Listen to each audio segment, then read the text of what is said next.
All right, happy holidays. Welcome to our Thanksgiving coffee tasting where we have two coffees. Today I've selected these two coffees for our duo that you can pick up on our website, but one is a coffee from Onyx Coffee Lab. This is a naturally processed Ugandan SL28 coffee. Really interesting. We'll talk about this coffee in a little bit. And then this coffee we featured last year during the holidays, which is the Holiday Spiced Orange. The Spiced Orange from Black and White, which is a blend of a crazy amount of coffees. And these are really festive tasting coffees that fit the Thanksgiving time. And these are really fun coffees to taste, after dinner or before, during the day. Very expressive coffees in their own right. And I wanted to brew these two side by side and taste them. I think the most fun is when you get them and you taste it with your friends, with your family, and you taste them back to back, do a comparative tasting. It's a lot of fun. So I'm going to start with the Onyx coffee. So this is a really unique coffee. We've actually never featured a Ugandan coffee ever on XBloom, and this is the first time we're doing it, and I'm really happy to be featuring this naturally processed SL28 from Uganda. And it's also probably one of the first few times you've tasted a coffee of this caliber from Uganda. So this has notes of rose, cranberry, milk chocolate, and plum. It's a very nice and transparent and expressive roast, and I'm gonna go ahead and brew it. A lot of Ugandan coffees will have kind of this milk chocolate note or chocolate note at the end of it, and you definitely can smell that when you open it up.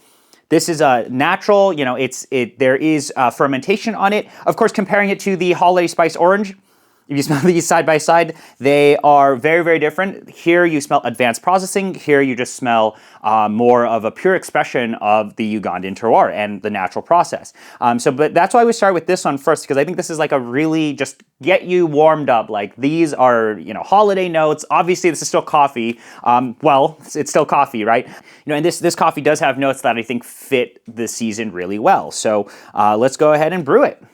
And you definitely can play around with the recipes on this coffee. I've found that you can push this coffee quite hard to pull out more of this rose and cranberry and I would say red fruit acidity.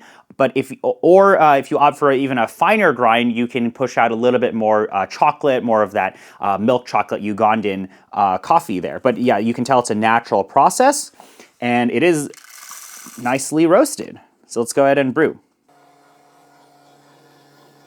Very nice.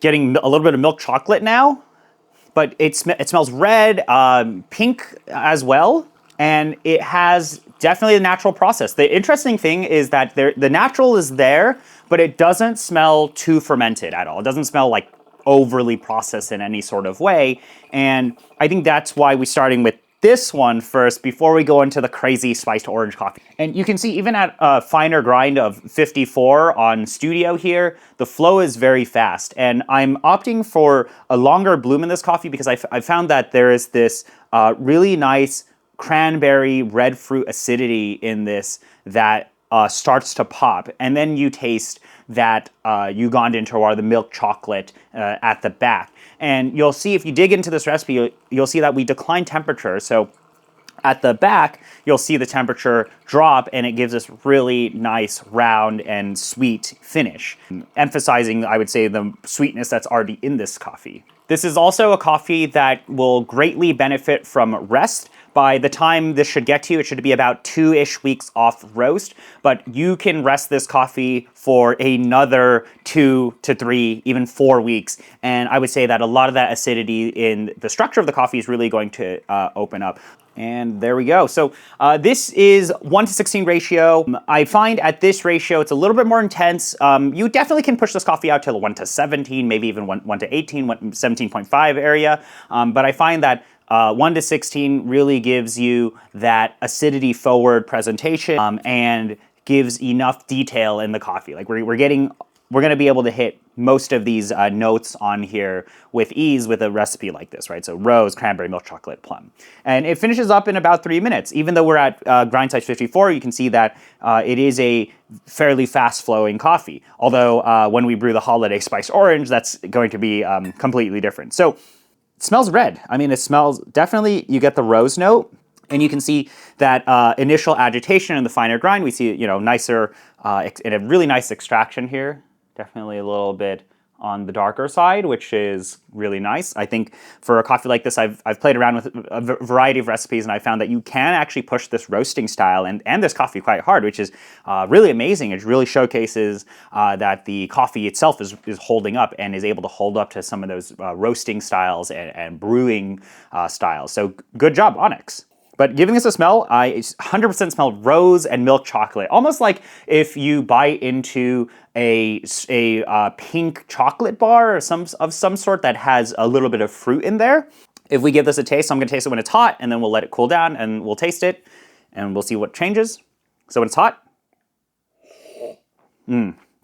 I get roses into kind of this cranberry, and then into the milk chocolate, which I would say is very representative of Ugandan terroir. You can taste that this is a naturally processed coffee based on, I would say, the heaviness of the fruit or how apparent and loud the fruit notes are. But you can kind of tell that everything has a bit of a heavier presentation in here. And it's very apparent when it cools down. So I'm going to swirl my glass around, let it cool down a little, and let's give it a taste. So now that the coffee is really cooled down, there is a lot more structure in the acidity, a lot more apparent rose note, cranberry note, and that apparent milk chocolate that's kind of just in the undertones of everything. And I think that's really just a great example of Ugandan coffee. What's interesting about this is that there is just this level of acidity and florality from a coffee like this, which I think is quite surprising. I really just haven't come across a coffee like this in a while, and I think this is such a great single origin, like this is a really nice coffee to, showcase to your friends. And it's a very interesting expression of coffee that you can enjoy over Thanksgiving, and it, for more of you purists out there, I would say, but very, very nice. Okay, now let's shift gears and brew the Holiday Spiced Orange from Black and White, which has notes of baking spices, lemon cookie, orange zest, and ginger spices. This is a pretty crazy coffee. So this here, if you smell the coffee, you smell a bunch of different things. So I believe this year there is a mix. There's a cinnamon co-ferment in here. There's a lot of stuff happening in this. The first thing on my nose is actually this cinnamon co-ferment that I'm smelling. It is very, very apparent to me. And, it does have a little bit of that artificial smell. So let's go ahead and brew. This is a recipe that works very well for a lot of these co-fermented coffees or more advanced experimental processed coffees. And you'll see that we're at grind size 68, very, very coarse. Let's give it a smell. Wow, that's crazy. Baking spices, tropical lemon, yellow acidity. I want to even say like lemon meringue or something like that. There's so much happening in this. And this brew will finish up very, very quickly. I don't think it needs a longer extraction or a harder extraction at all, but there's a 30 mil pour at the beginning, and then two very fat 85 mil pours, and then actually that last third and fourth pour are kind of a combined circular into center pour. Your room is gonna smell crazy. What's also very interesting, and this is an observation that I've had of some recent coffees from Black and White, is a lot of these co-fermented coffees, a lot of these more advanced processed coffees from them, actually require a fair bit of rest. So recently we had this Rodrigo Sanchez passion fruit coffee, and I really have found that these coffees require 3, 4, maybe even 5 weeks of rest, whereas usually these coffees, you would think they would only require about 1 to 2 weeks of rest, which is really kind of highlighting how these advanced processed coffees have evolved. And you'll see here after this bigger circular pour, we're going to go into this center pour, and this is a recipe made by Kyle Ramage. So it's a very great recipe that works well for these more processed coffees. But you can see, even though it's so coarse, and now we're doing that center pour, so basically there's a water column that builds up, then a center pour. You can already see how dark this is, despite this only being about a 2-minute extraction, which is kind of showcasing processing at effect here. But wow, that smells crazy. And personally, I probably wouldn't go above 2.5 minutes on a coffee like this. If you push some of these more processed coffees a little harder, you can kind of taste the processing going a little out there. But this is finished up. Wow. Okay. I mean, you smell the co-ferments here. Smelling these side by side, you can smell that this is the Ugandan coffee is a very straightforward expression. Like it is, I would say, dare I use the word, more pure in expression. When you smell this, you're like, okay, there's so much happening here. 3, 4, 5 things are happening at the same time. It's crazy. So it's really, really hard to exactly say what's happening. I really think that's exactly what Black and White is going for with a coffee like this. So let's give this a taste. Wow, it smells insane. Wow. Okay, when hot, so much sweetness. I get florality in here. I actually do believe there's a geisha component in this blend somewhere here, but tons of sweetness, definitely tasting co-ferment, definitely tasting layering in terms of processing. So this is something I'll briefly mention. I'll go side by side and we'll taste these, is that there is layering of processing in the Black and White, in this spiced orange. Like you are tasting various layering of processing, various blend components happening, whereas in the Onyx, we are tasting layering just of like, this is the acidity and it is layered, it is structured, it is, very straightforward. This is like everything's happening at once, which is kind of fun. And that's why we have these two coffees together, because you taste them side by side and they're like so different. Okay, now that this is cooling down, I'm getting a lot more of that lemon acidity. And in the finish, I'm getting more of these baking spices, or like this, there's a little bit of zestiness to it. It's very, very wild. Definitely can see like lemon cookie as a note, or like a lemon cookie with some sort of spices on top of it. I don't know if that's like the best way to describe it, but that's what this is tasting like here. Wow. When that cools down, it's so sweet, so much acidity. What's interesting is the components of this coffee are all actually very harmonious.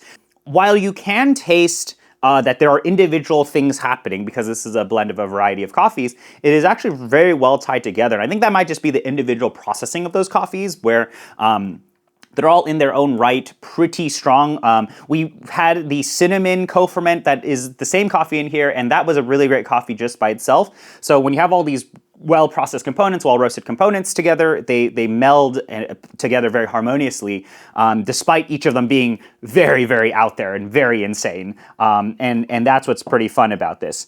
I'm gonna go back and taste this Onyx now, the Uganda, because this is also a very, very nice coffee to be excited about, because like you've probably never tasted a Ugandan coffee of this caliber. So that's one. But two is that it has such a nice layering to it. Like it's just a really nice expression of a well-processed single origin naturally processed coffee, which from Uganda, I would say is newer. And I personally haven't really tasted much Ugandan coffee that is like this. So I'm gonna taste this again. Wow, structure, crisp, cranberry, plum. I taste plum in there, but florality, there's rose, and then it goes to this milk chocolate sweetness. Like again, it's like candy bar or chocolate, like a milk chocolate with roses in it. It's so nice. This is just, it's very, very tasty, very easy to sip on. But for you coffee nerds, definitely a very unique expression. And for those of you who are newer to specialty, you definitely can taste a lot of these notes. Like the notes are loud enough in this one. And then let's taste the Black and White. Black and White now cooled down. This one, there's so much happening in this, and it really tastes like, those baking spices, the lemon cookie, all melded harmoniously together, but everything is so loud. Whereas I would say that the individual notes on the Onyx here, individually, they're very, very loud and very expressive and easy to taste. Here, all of those blend components are very loud and easy to taste. So that's our holiday bundle, our duo of coffees for Thanksgiving. These are two very interesting coffees, very expressive, very easy to taste, and super fun to share with your friends and family over Thanksgiving. I definitely could see you guys drinking this before dinner or after your Thanksgiving dinner, and these are just super fun to share, and they're very expressive in their own right. So feel free to pick those up on our website or pick these up individually. These are also coffees that will really open up with time when they rest longer. They're tasting fantastic. So thank you so much for spending the time to watch this video. If you have any questions, please let us know. But otherwise, I really hope you have a lovely Thanksgiving and taste these fantastic coffees with your friends and family. See you in the next one.